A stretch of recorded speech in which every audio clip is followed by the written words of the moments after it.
First thing is you want to have an objective for why you're burning. In the case today, we're trying to reduce the understory competition, make the area a little more manageable, improve wildlife habitat, hopefully, improve it aesthetically as well as recreation-wise. So once you have your objective in mind, then you look for day of burn conditions that are going to be suitable for your burn. Today being on campus, with the buildings that we have to the south and the east, we were needing a southeast wind in order to burn. So this was really the first day we've had in a few weeks to make that happen.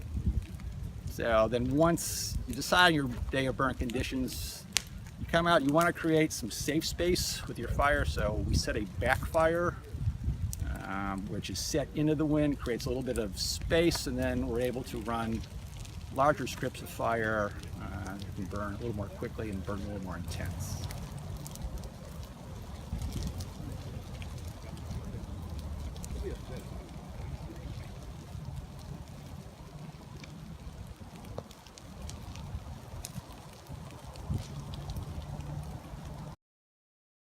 This controlled burning benefits forest, landscapes, ecosystems, wildlife. People for hunting perspectives need it, again for that wildlife aspect. If you're trying to do natural regeneration of certain species, it needs to have fire happening on a fairly frequent basis. So it's just most, again, the southern ecosystems evolved with frequent fire. So we're just trying to bring back what's naturally happened. There's a tree dynamic, there's definitely a wildlife dynamic, and there's even a human component to it. Forestry wise, for instance, longleaf pine needs it to regenerate. Wildlife, species like red-cockaded woodpeckers, quail, gopher tortoises, appreciate it also.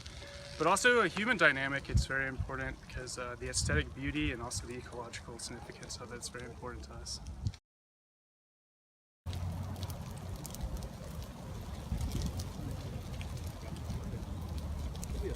Hopefully people dressed properly for it, so should be in Nomex, something I am not wearing today because I've given it out to the students in the forestry class.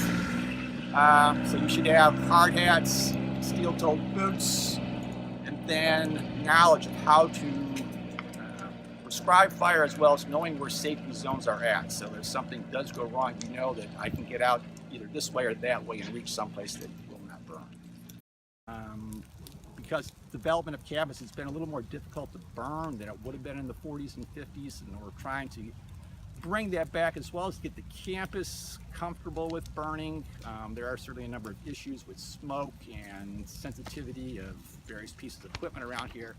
But again, there's probably few other schools in the southeast that you can burn as frequently as you can here at Auburn.